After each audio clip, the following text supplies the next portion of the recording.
Assalamualaikum buat semua, hakim yang adil dan guru juga.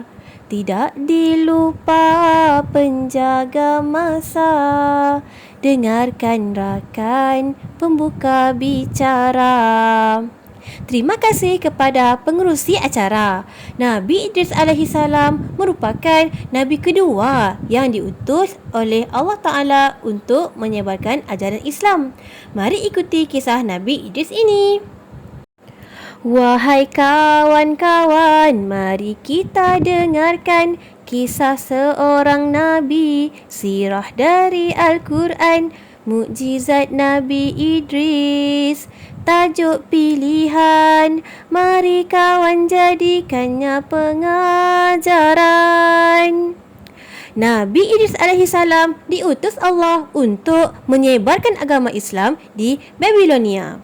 Baginda tidak pernah berputus asa ketika menyebarkan agama Islam. Justeru Baginda digelar Asadul Usud. Baginda juga tidak takut dan berani sehingga diberi gelaran Singa Allah. Baginda juga merupakan seorang yang pemaaf dan tidak sombong. Nabi Idris alaihi salam merupakan manusia pertama yang pandai membaca dan menulis. Dalam surah Al-Alaq ayat 4 hingga 5, Allah mengilhamkan ilmu kepada baginda sehingga menjadi manusia pertama yang mengajarkan cara menulis dan membaca kepada manusia yang lain. Firman Allah dalam surah Al-Alaq, Allazi 'allama bil qalam, 'allamal insa nama lam ya'lam. Maksudnya, yang mengajar manusia melalui pena dan tulisan. Dia mengajarkan manusia apa yang tidak diketahuinya. Ilmu cahaya kepada kita justru dituntut dalam agama.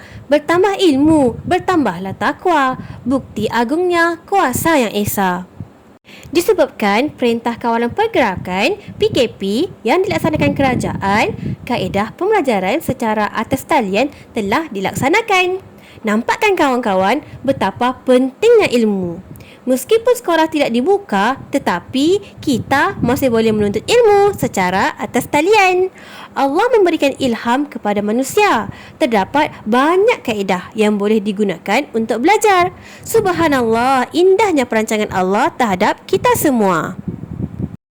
Ya ayuhal asdiqa, seterusnya mukjizat baginda merupakan manusia pertama yang mencipta pakaian kita, diilhamkan dari Tuhan yang Esa. Baginda mahir menjahit dan membuat inovasi menggunakan kulit binatang dan juga buah dan bunga kapas. Allah Subhanahu wa taala mengilhamkan kepada Nabi Idris alaihi salam ilmu untuk mencipta pakaian daripada kulit binatang dan pokok kapas. Nampakkan kawan-kawan kasih sayang Allah terhadap hambanya. Allah mengilhamkan ilmu kepada baginda dan hikmahnya berterusan sehingga kini. Maka terhasillah pakaian seperti yang saya gayakan. Firman Allah dalam surah Al-Baqarah ayat 269, Yu'til hikmata man yasha. Maksudnya, dia memberikan hikmah kepada siapa yang dia kehendaki. Kita semua dikejutkan dengan kematian ribuan manusia kerana virus corona. Namun, setiap ujian Allah hadirkan dengan penawalnya.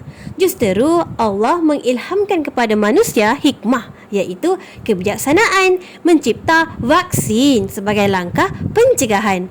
Allahu Akbar, sungguh besar hikmah yang kita peroleh.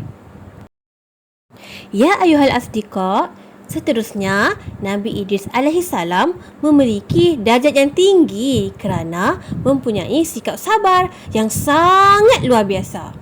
Baginda sangat sabar ketika berdakwah menyebarkan ajaran Islam. Justru itu Allah mengangkat darjat baginda ke martabat yang tinggi. A'udzubillahi minasyaitonirrajim. Wa rafa'nahu makanan 'aliyya. Maksudnya, dan kami telah mengangkatnya ke martabat yang tinggi. Surah Maryam ayat 57. Marilah semua kita terapkan sikap bersabar. Sabar sifat mulia, sabar juga adalah senjata penting bagi manusia ketika hadapi ujian. Apabila seseorang manusia itu sentiasa bersabar, Allah akan limpahkannya dengan nikmat yang tak diduga. Kenaikan berterusan kes positif COVID-19 yang melanda negara menunjukkan Allah Ta'ala sedang menguji tahap kesabaran setiap hambanya. La yukallifullahu nafsan illa wus'aha. Maksudnya, Allah tidak akan menguji hambanya melebihi kemampuan mereka. Surah Al-Baqarah ayat 286. Ingat kawan-kawan, ujian itu adalah rahmat dan kasih sayang daripada Allah Ta'ala terhadap kita supaya kita tidak terleka. Dunia ini tidak kekal kecuali akhirat yang nyata. Oleh itu, kita perlulah bersabar dalam setiap ujian yang mendatang. Ya ayuhal asdiqa, terdapat 3 kunci utama yang dapat kita pelajari daripada mukjizat yang diterima oleh baginda. Pertama, Allah adalah sebaik-baik perancang. Kedua, kepandaian kita merupakan ihsan ilmu daripada Allah.